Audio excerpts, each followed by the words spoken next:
தமிழால் இணைவோம். நம்ம சேனல் ஆரம்பித்து 1 மாதம் ஆனதுனால நான் ஒரு குட்டி கதை சொல்ல போகிறேன். ஒரு ஊரில் ஒரு எலியும் கொசுவும் கணவன் மனைவியாக இருந்தாங்களாம்.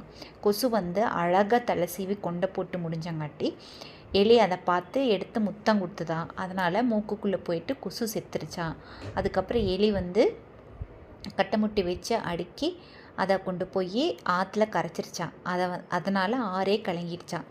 ஆத்தோரத்தில் இருக்கிற ஆலமரம் ஆறு ஏன் கலங்கிட்டேன்னு கேட்டுச்சான். அதுக்கு ஆலமரம் சொல்லிச்சான் காரு சொல்லிச்சான் எலியனார் பொண்டாட்டி கொசுவனார் சேர்த்து ஏலங்க முறுக்கி ஆற்றுல விட்டங்காட்டி ஆறு நான் கலங்கிட்டேன்னு. அதை கேட்ட ஆலமரம் தலையெல்லாம் ஊற்றுருச்சான். அந்த ஆலமரத்துக்கு ஒரு கொக்கு உட்கார வருமா. அந்த கொக்கு கேட்டுச்சான், ஏன் ஆலமரம் தலையெல்லாம் ஊற்றுட்டேன்னா, இளையனார் பொண்டாட்டி கொசுவனார் சேர்த்து ஏலங்க முறுக்கி ஆற்றுல விட்டங்காட்டி ஆறு கலங்கிட்டுச்சு, ஆலமரம் நான் தலை ஊற்றுட்டேன்னு சொல்லிச்சான். அதை கேட்ட கொக்கு கண்ணை பிடிங்கிடுச்சான். அந்த கொக்கு ஒரு குட்டி செவத்து மேலே போய் உட்காருமா. அந்த குட்டி சேவர் கேட்டுச்சான், ஏன் கொக்கே கண்ணை பிடிங்கிட்டங்காட்டி இளையனார் பொண்டாட்டி கொசுவனார் சேர்த்து ஏலங்க முறுக்கி ஆற்றுல விட்டங்காட்டி ஆறு கலங்கிடுச்சு, ஆலமரம் தலை